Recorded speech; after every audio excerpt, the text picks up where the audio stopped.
Hello all, how are you all?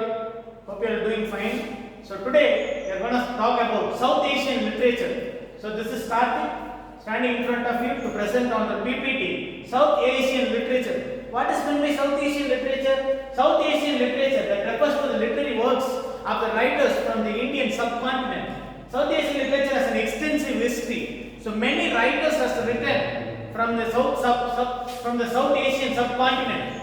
So many writers have touched upon the instances of treatment and ill-treatment of women and the widow marriage and the child marriage.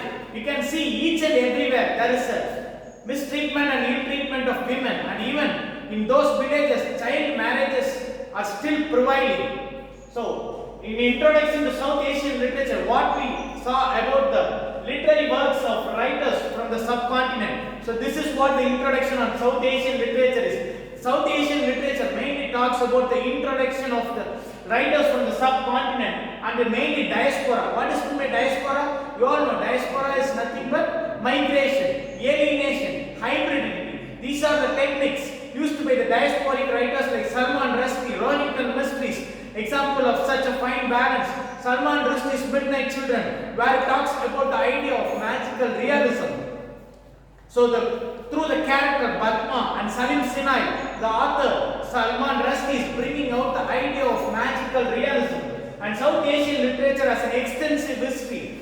We can't stop with particular history. South Asian literature has an enormous history where it talks about the history of a particular community, particular people, particular women, and the women's sufferings, mistreatment and the ill treatment of women. So the language, comparing to other literatures like Chinese literature, Canadian literature, British literature, South Asian literature's language is simple. The language is very simple and it's easy to understand by each and everyone. Let's come to the poem. On seeing a white flag across a wide road. On seeing a white flag. What is meant by white flag? White flag symbolizes the Sri Lankan army. How the soldiers, they sacrifice their lives for the sake of our nation. You all know, even our military soldiers, what they are doing, they are sacrificing their life in order to live for us happily. Okay, so the language that becomes in South Asian literature is very easy, so that everybody can equally learn and equally speak this type of South Asian literature's language, and everybody can read easily also. The South Asian literature writers, some of the South Asian literature writers like Salman Rushdie, where already I talked about that fellow, his work, Midnight Children, where the character Padma, through the Padma character, he is bringing out the idea of magical realism. Let's come to South Asian literature writers.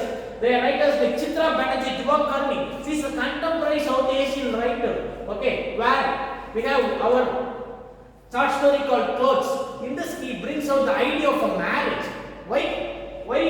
How is a marriage between a Western community and an Indianized community? How they are. And other writers like B.S. Naipaul, Taslima Nasrin. So these are some of the important South Asian writers. Next, coming to our main topic, On Seeing a White Flag Across a By Road. This is written by Kamala Vijayantri.